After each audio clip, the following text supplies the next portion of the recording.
Hello students, आज हम बात करेंगे अरिथमेटिक ऑपरेटर्स के बारे में। Arithmetic operator is a symbol that performs mathematical operation on data. Arithmetic operators programming के अंदर ऐसे ऑपरेटर्स होते हैं जो डाटा के ऊपर मैथमेटिकल ऑपरेशन परफॉर्म करते हैं। C++ provides many arithmetic operators. C++ हमें बहुत सारे अरिथमेटिक ऑपरेटर्स प्रोवाइड करती है। Following is a list of arithmetic operators in C++, जो कि ये हमारे पास एक टेबल है जिसके अंदर हम तमाम के तमाम अरिथमेटिक ऑपरेटर्स के बारे में डिस्कस करेंगे। कौन कौन से ऑपरेशंस हैं जी? एडिशन है, सब्ट्रैक्शन है, मल्टीप्लिकेशन है, डिवीजन है एंड मॉडुलस है। उनके सैम्बल्स भी क्या हैं? प्लस, माइनस, मल्टीप्लाई, डिवाइड और मॉडुलस। ये तमाम वो ऑपरेशंस हैं जो हम सिंपल अपनी बेसिक मैथ के अंदर पढ़ चुके हैं। ये तमाम ऑपरेशंस हमें C++ लैंग्वेज प्रोवाइड करती है। ये ऑपरेटर्स क्या करते हैं ये हमें ऑलरेडी पता है कि ऐड टू वैल्यूज़, दो वैल्यूज़ को जमा करने के लिए, सब्ट्रैक्ट, दो वैल्यूज़ को आपस में माइनस करने के लिए, मल्टीप्लाई करने के लिए और डिवाइड करने के लिए। अब ये जो परसेंटेज का साइन है ये बेसिकली मॉडुलस है। मॉडुलस भी आप लोग लास्ट क्लासेस के अंदर पढ़ चुके हैं, लेकिन फिर भी हम एक दफ़ा रिवाइज कर लेते हैं। It gives the reminders of division of two integers, कि जब हम दो वैल्यूज़ को डिवाइड करते हैं तो जो रिमाइंडर रह जाता है वो बेसिकली हमारा मॉडुलस होता है। All arithmetic operators works with numeric values.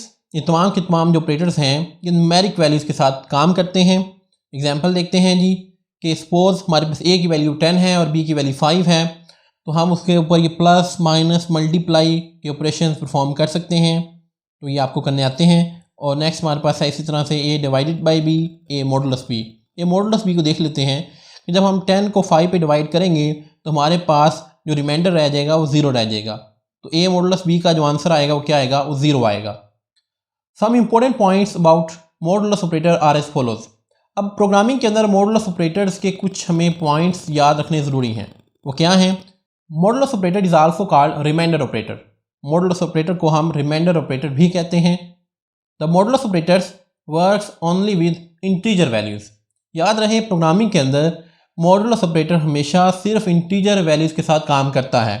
ये फ्लोटिंग पॉइंट वैल्यूज़ के साथ काम नहीं करता, यानी कि ऐसी वैल्यू जिसमें इशारिया हो उसके दरमियान हम मॉडुलस ऑपरेटर का इस्तेमाल नहीं कर सकते। If the modulus operator is use with the division of 0, the result will always be 0।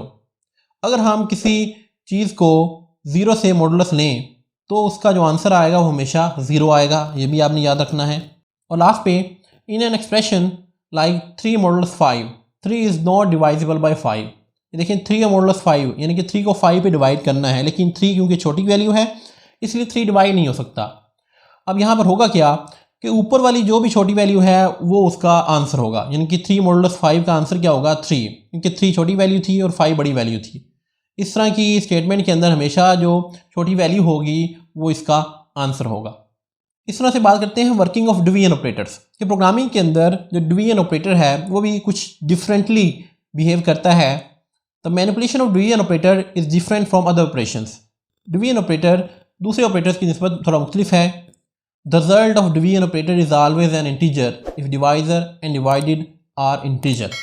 यानी कि अगर हम दो इंटीजर वैल्यूज़ के दरमियान डिवाइड का ऑपरेशन परफॉर्म करें तो उसका जो आंसर हमेशा हम लिखेंगे वो इंटीजर के अंदर ही लिखेंगे। The fraction part of the quotient is truncated.